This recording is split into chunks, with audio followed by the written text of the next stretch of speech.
दरमियान हमने एक कविता लिखा। अगर पसंद हो तो ताली मारिएगा, और ना पसंद हो तो फिर बोलिएगा क्या लिखा है। तो मैं शुरू करता हूं कि काम ही जीवन, काम ही पूजा, काम ही जीवन, काम ही पूजा, इसके सिवा ना कोई साथी दूजा। दिन दोपहर शाम रात्रि, दिन दोपहर शाम रात्रि, चार पहर के हम हैं चाकरी। वक्त की पाबंदी में रहते हैं हम, वक्त की पाबंदी में रहते हैं हम। ना जाने कितने अरमानों को भीतर ही भीतर, ना जाने कितने अरमानों को भीतर ही भीतर पी लेते हैं।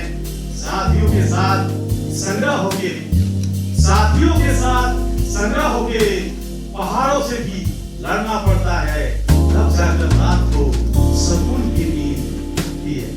माना कि छोटे पद में है, माना कि छोटे पद में है, शुरू की प्रथम पद में है। ये पद भी अच्छी गुल खिलाती है, ये पद भी अच्छी गुल खिलाती है। किसी को ऊपर तो किसी को नीचे बैठाती है। लेकिन चलो इस मोड़ में अच्छी सीख दे जाती है, लेकिन चलो इस मोड़ में अच्छी सीख दे जाती है। जीवन के इस संघर्ष को हमेशा याद है, लेकिन चलो इस मोड़ में अच्छी सीख दे जाती है। जीवन के इस संघर्ष को हमेशा याद दिलाती है कि काम ही जीवन, काम ही पूजा, इसके सिवा ना कोई साथी दूजा। कवि रातुल राय का सबको नमस्कार है। मेरे कविता के बोल हैं, अब से हम कुछ कम बोलेंगे, खामोश रहेंगे। तो कहते हैं, बात बहुत है दिल में, बतलाऊं क्या? दिल में है कई राज, खुल जाऊं क्या? बात बहुत है दिल में, बतलाऊं क्या? दिल में है कई राज, खुल जाऊं क्या? तुम आज भी ना समझोगे मेरे दिल के जज्बात को, अगर हो यकीन तो बतलाऊं क्या? बात सीधी हो या टेढ़ी हो, पंख खुले हो या टेढ़ी हो, प्रेम मधुर संगीत हो कोई या जमाने की रंगभूमि हो, मुंह के ताले अब कम खोलेंगे, अब से हम थोड़ा कम बोलेंगे। कोई कुछ भी कह ले अब, नादान मन सब चुपचाप सह लेंगे। कोई काम ना आएगा एक दिल के सिवा, एक खुद को मना लेंगे। मिले चाहे किसी का हृदय महल, या करे कोई तिरस्कार भवन, मन के भाव कभी न तोलेंगे, अब से हम थोड़ा कम बोलेंगे। जब भी बोला मैं सिर्फ हंगामा ही हुआ, कोई गुस्साया तो कोई प्यार कर लिया। जब भी बोला मैं सिर्फ हंगामा ही हुआ, कोई गुस्साया तो कोई प्यार कर लिया। जवाब जब सच का दिए, जवाब जब सच का दिए, रिश्तों के अहमियत ही टूट गए। समंदर में तूफान आ गए और रिश्तों में तो दरार ही आ गए। मन के कई शीश महल भी टूटे, अपने प्रियजनों का दामन भी छूटे। मन के शीश महल भी टूटे, अपने प्रियजनों के दामन भी छूटे। तब पता चला कुछ बातों का जवाब सिर्फ खामोशी ही होती है, और खामोशी भी बहुत खूबसूरत होती है।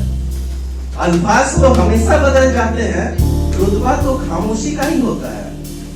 खामोश रहना भी बहुत अच्छा होता है, बहुत रिश्ते भी बच जाते हैं। अब तो सारे कटु वाणी भी सह लेंगे, अब तो सारे कटु वाणी भी सह लेंगे। गुमसुम रहेंगे और चुपचाप रोलेंगे, पर कुछ भी हो जाए मुंह के ताले कम खोलेंगे, अब से हम कम बोलेंगे। शांत खामोश के कमरे में, शांत खामोश के कमरे में साथ दिए थे जल रहे, धीरे धीरे वो आपस में। एक शांत खामोश के कमरे में साथ दिए थे जल रहे, धीरे धीरे वो आपस में कुछ को ढूंढ कर रहे। शांति का था एक दिया, शांति का था एक दिया, और एक दिया विश्वास का, प्रेम दिया था तीसरा, जो आशा दिए के साथ ये जागरूक है। इनके माध्यम से कविता आगे बढ़ेगी। पहला दिया जो शांति का था वो बहुत उदास था, कोई मुझे बनाए नहीं रखना चाहता, उसका ऐसा विश्वास था। उसका ये दुख, उसके ऊपर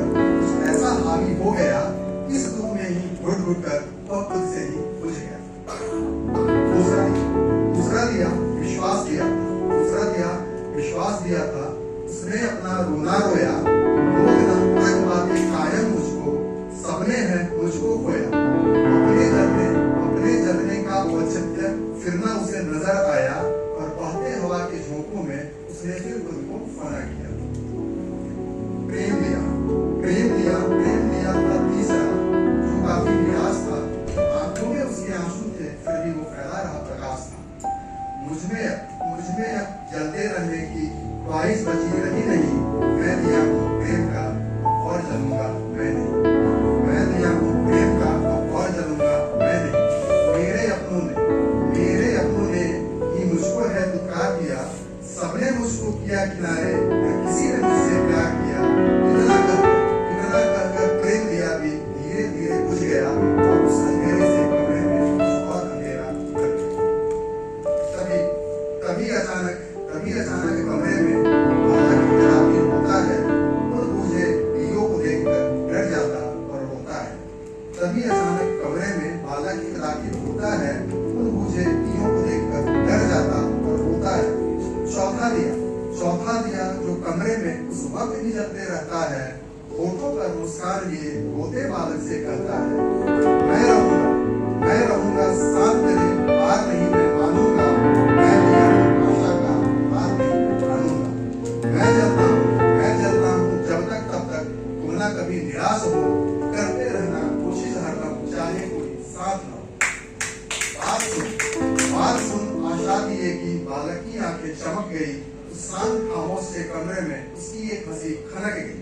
फिर आशा दिए से उसने बुझे दियों को पुनः रोशन किया, और कुछ जलते दियों में फिर खुद से उसने यह प्रण किया, इन जलते दियों से मैं शांति का प्रकाश फैलाऊंगा। आशा और विश्वास की रोशनी से प्रेम का दिया जलाऊंगा। मैं प्रेम का दिया। इसलिए कहता हूँ मैं कर्मचारी राजभाषा पखवाड़ा में, मेरी कविता बोलती है राजभाषा में। धन्यवाद।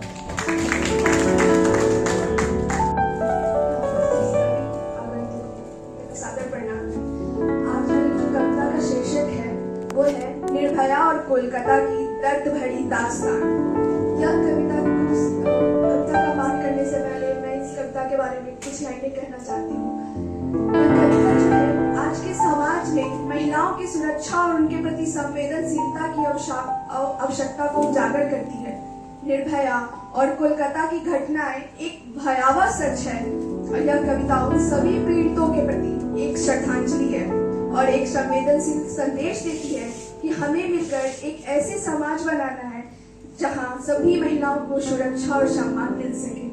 तो इस कविता को स्टार्ट करने से पहले मैं इस कविता की कुछ भूमिका बताना चाहती हूँ कि कोलकाता में जो लेडी डॉक्टर के साथ हुआ वो हम सब में विदित है।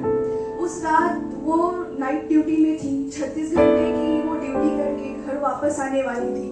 उस दिन उनके माता पिता हर दिन की तरह हमेशा की तरह उसका इंतजार कर रहे थे। उस दिन भी वो घर लौटी, बट एक दयनीय स्थिति में वो एक कफन में उसकी सौ लपेटी हुई उसके घर पहुंची। जब उसकी माँ उस सौ को देखती है तो कहती है ये क्या हुआ मेरी बच्ची। तब वो सौ अपनी माँ से कहती है मैं क्या करती माँ, वो लोग इतने सारे थे। मैं क्या करती माँ, वो लोग इतने सारे थे। तरस ना आया उनको मुझ पर, सब हवस के मारे थे। मैं क्या करती माँ, वो लोग इतने सारे थे। तेरे चाटे से ज्यादा असर मैंने उनकी मार में पाया था। तेरे चाटे से ज्यादा असर मैंने उनकी मार में पाया था। मैं क्या करती माँ, वो लोग इतने सारे थे। उस दिन तेरी फिक्र का एक पल याद आया था। गिड़गिड़ाई बहुत थी, चीखा और बहुत चिल्लाया था। मुंह रौंद कर उन सब ने मेरी आवाज को दबाया था। मैं क्या करती माँ से खुद को मोटिवेट करना है। कोई राह नजर जब ना आए, जब काले बादल छा जाएं। कोई राह नजर जब ना आए, जब काले बादल छा जाएं।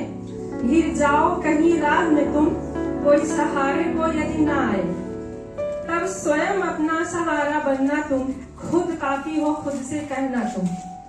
तब स्वयं अपना सहारा बनना तुम, खुद काफी हो खुद से कहना तुम।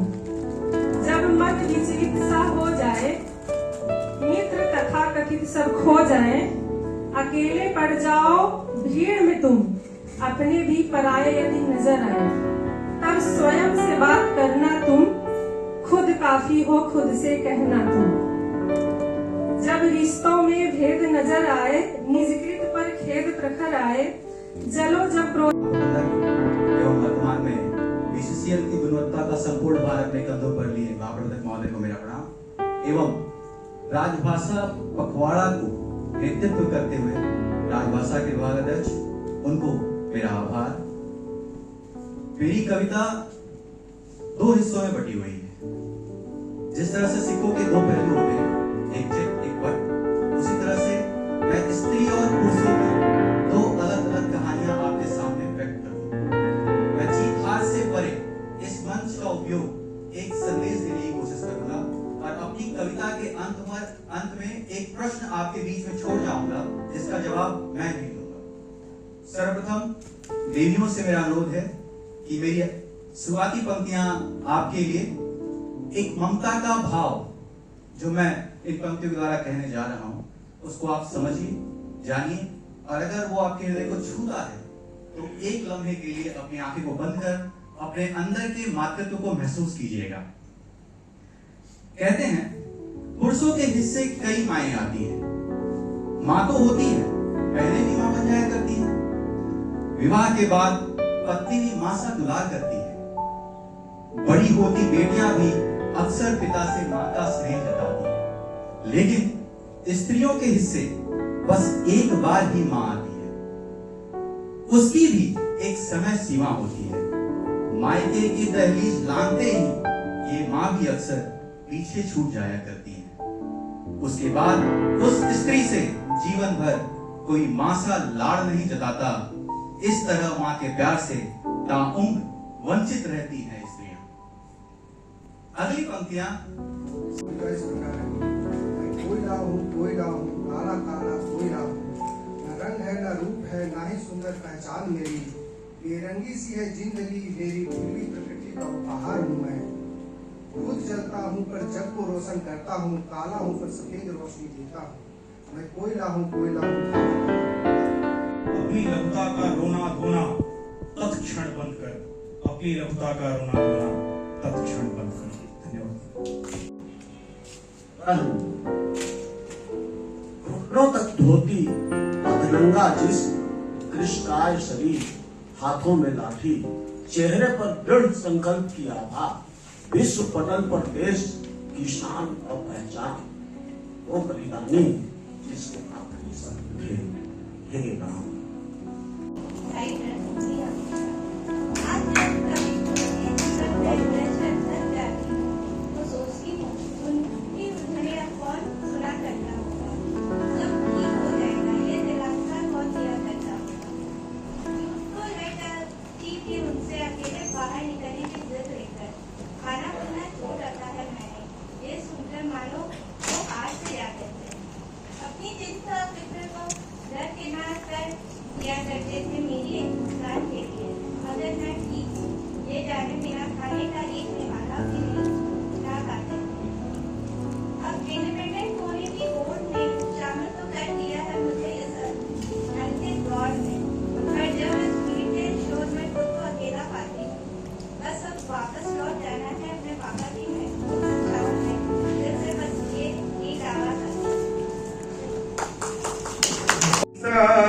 होता है ये जीवन है बड़ी उलझन, कहीं धोखा कहीं ठोकर।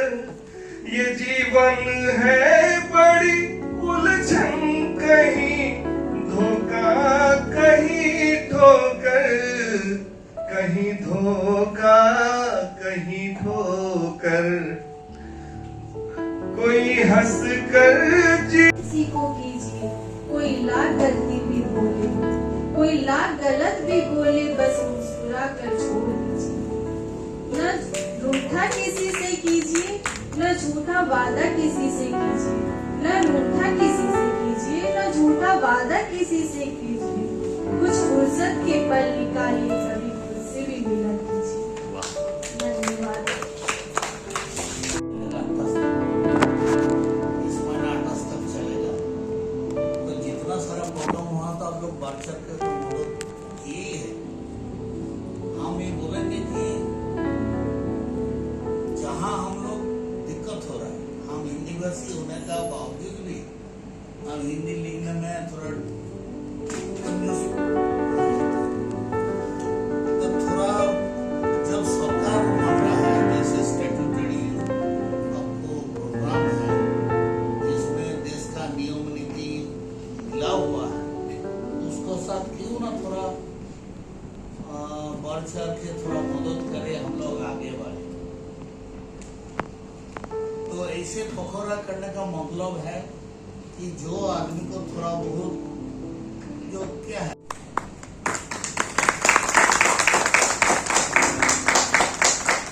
वंदना से अनुरोध आप आए और गुणवत्ता नियंत्रण विभाग के महाप्रबंधक श्री चित्रंजन कुमार साहब को पुस्तक भेंट कर इनका अभिनंदन करें।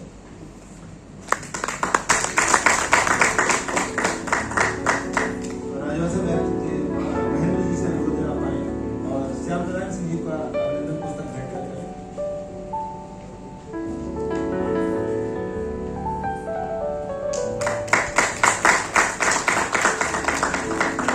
बहुत धन्यवाद। और हम अपने सभी आयोजनों के अवसर पर किसी महान साहित्यकार को श्रद्धा सुमन अर्पित करते हैं, श्रद्धांजलि देते हैं। इसके पीछे हमारा उद्देश्य है, इसके पीछे आयोजन होता है कि हिंदी को आज जिन ऊंचाइयों पर जिन साहित्यकारों ने पहुंचाया है, जिनकी बदौलत हिंदी अंतर्राष्ट्रीय स्तर की, विश्व स्तर की भाषा बनी और भारत ही भारत के बाहर अनेक देशों में हिंदी को प्रयोग करने वाले, हिंदी में संवाद करने वाले, हिंदी के बोलने वाले लोग जो मिल रहे हैं, इसके पीछे जो हिंदी के महान साहित्यकार इनका बहुत बड़ा योगदान है। तो आज श्रद्धा सुमन अर्पित करने के लिए हमने सुमित्रा नंदन पंत को चुना है और मैं महाप्रबंधक महोदय श्री विद्युत साहब से, श्री चित्रंजन कुमार साहब से, श्यामनारायण जी से अनुरोध करता हूँ कि आप सुमित्रा नंदन पंत और मां सरस्वती की तस्वीर पर माल्यार्पण करें और इसके बाद